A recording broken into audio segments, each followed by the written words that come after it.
either stance, that's a real problem for Canelo because he will just be switching, and you don't know where the shots are coming from, and it's so easy for him to do so. And I think the thing that really made me appreciate him is there's many times where I've seen people try and trade with him and slug it out and... I don't know if it's reachable for him. If anybody can do it, it's him, and I'm contradicting myself. I just don't see it happening, you know? Could it happen? Yeah, it's boxing. Reports claim Terence Crawford is training with Gennady Golovkin ahead of his showdown with Canelo Alvarez, a move that has caught the boxing world's attention. Golovkin's experience is said to be sharpening Crawford's timing, power, and ring IQ, the tools he'll need against one of the toughest opponents of his career.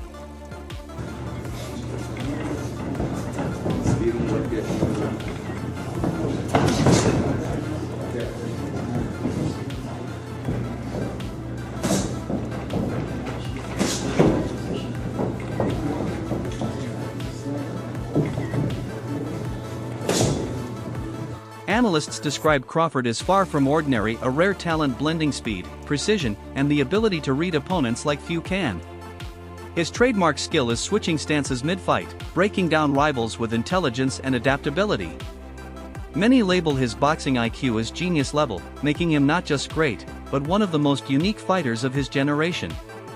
But if there is anyone who can do it, it's Terence "Bud" Crawford, a man who survived getting shot in the head, for God's sakes. Like, he is not normal. He is a wizard of boxing. He's got genius IQ, one of the smartest boxers I've ever seen, and he can do it all. He's had over 40 fights. I can't ever remember seeing him, like, shook or worried. I mean, this is, you know, trained killers trying to take his head off, and he never looks out of pocket. He is like a rapper who just turns up and figures out his lines on the fly and still makes it sound like the best song you've ever heard. Like, that's how amazing he is. Like, I've never seen anyone who can fight out both stances the way Crawford can. I mean, he looks so natural in either stance. That's a real problem for Canelo because he will just be switching, and you don't know where the shots are coming from, and it's so easy for him to do so. And I think the thing that really made me appreciate him is there's many times where I've seen people try and trade with him and slug it out, and you know when they stand in the pocket and they just go for it. And even in those situations where usually both of you are getting hit, he still manages to hit and not get hit. It's like he's in the Matrix. And this isn't against average fighters. This is against the best in the world at 4 different weight classes, and he's made it look easy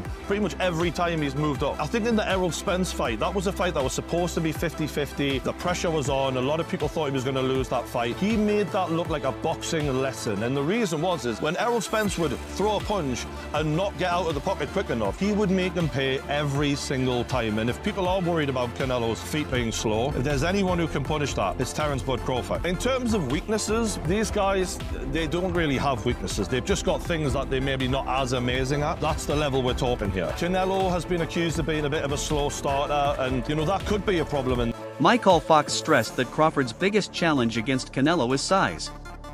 Moving up against a naturally stronger fighter could allow Canelo to impose his will. Still, Fox pointed out that Crawford outshines Canelo in almost every technical area: footwork, jab, timing, and tactical intelligence. If Crawford can neutralize Canelo's physicality, Fox believes his talent could carry him to victory. I would like to see Bud pull it off. The thing about it is, I think the only disadvantage Bud really has is the weight. I think he has all the skills and attributes that are required to beat a guy like Canelo Alvarez. Canelo's kind of flat-footed. You've seen the fights with Bivol and Laura and even School, who didn't do much, but you see that movement irritates Canelo. You know what I'm saying? When dudes that know how to control the range and stuff like that, he didn't look like the world beater. You know what I mean? The motherfuckers that sat in front of him, them dudes that sat in front of him, we see what he did with him. You know what I mean? But guys like Bivol, who was bigger, but he bounced in and out. Laura, motherfucking landing counter lefts, and he's circling out. And that shit was fucking with Canelo. Floyd, you know, it probably killed Canelo that Floyd was always only an inch away. Yep. A little step back, you know what I'm saying? And he's like, God damn, I feel like I missed by a mile. That's crazy, because he didn't use no movement. Right. He stood in the pocket. Right. Yeah, I mean, you said G? Triple G? No, I said Floyd didn't use no movement. Yeah. He was always where he needed to be in the ring. He was always where he needed to be in the ring. I'm in there to land, then I'm just right here. In there to land, but now I'm right here. It just bad motherfucker, Joe. Like that's what Floyd never gotta understand. Floyd was a bad motherfucker. But the movement, having good feet under you, helps against Canelo. When new training photos of Crawford surfaced, his muscular build drew both admiration and skepticism. Some fans questioned whether the images were real or edited for intimidation. Showbiz noted that while Crawford has always been disciplined, the dramatic transformation has fueled debate, proof of how closely every detail is scrutinized before a fight of this magnitude. Shredded wheat and amazing. Is this photo photoshopped? Because this photo that Ilia Tapora posted of Terence Bud Crawford is the latest photo we've seen, and he looks just less impressive in this photo. Well, the question is really, when were the photos taken? All right, so when you look at this photo and you look at this photo and look at this video of Terence Crawford with His Excellency Turki Al-Sheikh as Terence Crawford is working out, supposedly just yesterday, right? Which one is Terence Crawford's latest appearance? Because even though this is the latest photo you've seen, doesn't mean this is when the photo was taken. The only reason why people are confused is because this latest photo seems to have been taken in Vegas. And this is, we're approaching fight week and Terence Crawford is already in Vegas. Hence the video with him with His Excellency Turki Al-Sheikh in Vegas. Now, let me explain all of this. Well, first you gotta look at the hairstyles, right? Terence Crawford in this photo from Ilia Tapora, his hairstyle is totally different than this hairstyle here with Terence Crawford shredded wheat. It is also different than his hairstyle that he has here in the gym with His Excellency Turki Al-Sheikh. You can tell because you can tell how the hair braid, like how it's parted in this photo, and in this photo, they're more parted down the middle, where this video, it's slanted, it's in like a diagonal slant, which I'm thinking is his latest. Adam Smith argued that timing favors Crawford. While Canelo remains elite, Smith believes the years of tough fights have worn him down, diminishing his explosiveness and sharpness. Crawford, meanwhile, is unbeaten, hungry, and in peak form. For Smith, this fight arrives at the perfect moment for Crawford to seize greatness while Canelo may be past his absolute best. To see, I think Terence Crawford beats Canelo, and I think that it's going to be his coming out party. I'd love to be there, and Canelo, of course, an all-time great. Yeah, but listen, I love Ireland, and I'm pleased to be in Belfast with the zone for Crocker and Donovan. There's something about an all-Irish fight which is fantastic, and it was great and controversial first time around. It's even bigger now, so yeah, let's chat over there and get on with it. Just a quick one on Canelo Crawford. I heard you pick Crawford. You just said it there. How much of that is down to timing and how much of that is down to styles? A bit of both. I think Canelo is approaching 70 fights. He's been beaten before. Crawford remains undefeated. I think that the jump up is big, but I think he's got the speed, the IQ, the experience, the know-how to be able to handle it. If he's switched on for every minute of every round, I think he wins, and I think he announces himself to the world on Netflix. And I think he deserves it. I think Terence Crawford's only been really known to the trade fans. Canelo, obviously, you know, a bigger name, bigger star, and look, I fancy Crawford in this fight. Look, nothing against Canelo. Maybe it's a little bit of time in the skull fight. I don't know, but there's plenty that fancy Canelo. Be too big, too strong, too good. It's Crawford for me. On TalkSport Boxing, debate raged over what a Crawford loss would mean. Some predicted a devastating defeat could end his career at the highest level, while others argued his skill and IQ could expose Canelo's flaws. The split opinions reflect the immense stakes, with Crawford's legacy potentially on the line. So yeah, there's a big argument that Canelo Alvarez starts the favourite going into this one because he's the super middleweight world champion. Bud Crawford jumping up to two weight divisions, you know, and he's jumped up a weight division before that as well, beating Errol Spence. You just look at it and go, it's a massive ask here for Terence Crawford. Something inside me tells me he wins, and we'll get into that later on. Well, we'll talk about that in a minute, but in the meantime, you know, Canelo, as ever, has left no stone unturned. He's been training at altitude in Sierra Nevada, looking to get the maximum body stamina and preparation advantage. It's something that he's used to, and of course he's going to effectively be the home fighter because Tex-Mexers will be up in their numbers from Texas. Also Hispanic fans from all around the United States. The fight is being made on Mexican Independence Day. I don't think you have to be a great crystal ball gazer to know where the bulk of the crowd is going to be rooting when they step out inside those ropes and their names are bellowed out by the ringside announcer afterwards. Listen, even though the fight happens in America and Terence Crawford is American, it is going to be so pro-Mexican there, you know, because Canelo is accepted. He's like an adopted son there, and Mexican Independence Day, all of that goes so much in favour of Canelo Alvarez. You go, actually, the guy that's a four-division world champion and a superstar of the sport and American will start probably the fan favourite will definitely be Canelo Alvarez. Yeah, definitely. And he's been training with somebody, sparring with a man who he thinks replicates Crawford's style in sparring many rounds against Yaron Ennis. George Ferocious Kambosos Jr. focused on Canelo's relentless pressure.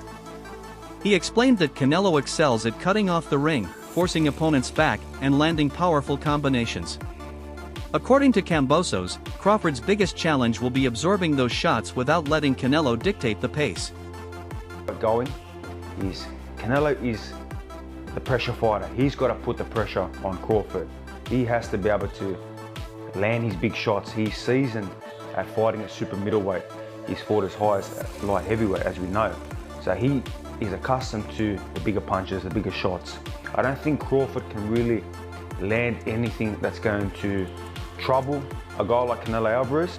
You know, Canelo is such a good pressure fighter, and for him to be successful in this fight, he needs to be able to really cut the ring off very, very well with a guy like Terence Crawford. Now, we saw in Canelo's last fight against Skull that he was not able to really cut him off well. So that has caused a lot of doubters, you know, and people starting to think, you know, Crawford will have that edge in the footwork and the movement department. But, you know, when you're fighting a big fight, you're going to get up for a big fight, and he's really going to be at his best against a guy like Terence Crawford. So I believe he will cut the ring off, you know, very, very well. And for him to be successful, he has to land shots on Crawford, put him in two frames of minds, make Crawford double think every time Canelo goes into and wants to land shots and land shots. Now, a guy like Crawford is so slick, so dynamic, able to punch you from different angles and, you know, different stances. We see he switches from orthodox to southpaw. He might fight the whole fight in southpaw. So he's so dynamic. Now, he's the kind of guy that he's going to put Canelo in two kind of frames of. Some analysts referenced Crawford's earlier performance against Israil Madrimov, suggesting he didn't look fully comfortable at a higher weight. They worry that moving up again against Canelo could magnify those struggles, especially since Crawford's power seemed less dominant at the new division. Against a naturally bigger fighter like Canelo, this concern looms large. But a lot of people feel Crawford actually lost that fight. So we've got Crawford coming in off the back of, well, his previous two fights. One of them was brilliant performance. The other one was a bit lackluster by his very high standards, albeit against a very, very good fighter. But you could see in that fight that the size of Israil Madrimov, bear in mind, 154 pounds, Israil Madrimov still fights at 154 pounds. This is super middleweight, 2 divisions more. And we've seen Canelo when he's brought someone up from 154 who was a decent size 154 pounder in Charlo. But Crawford's not going to do what Charlo did. Charlo fought like, you know, someone who was completely scared out of his mind and just didn't want to knew he wasn't going to win, but didn't want to get stopped. That was really the look we were getting from Charlo. Crawford is not going to do that. He's a very proud man, doesn't know what it's like to be defeated. He fully believes in himself, and the shape he looks in phenomenal shape. He's coming into this fight fully believing that he can win this, and that right there is the mindset you need to have. It won't guarantee you victory, but it will give you a better chance than if you went in there thinking, right, just survive and see what happens. I do think that the size difference will be something, although saying that, with Canelo Alvarez, we look at his most recent performances, and when's the last fight from Alvarez that's really made you stand up and take note? Caliplant, Billy Joe Saunders, maybe those 2 fights, they were good performances. Lost, clearly, the Dimitri Bivol fight, although it's very close here, it was on the scorecards, it was a clear loss. Against Triple G, it was just a meh performance. Likewise against John Ryder. Charlo, I won't even talk about that.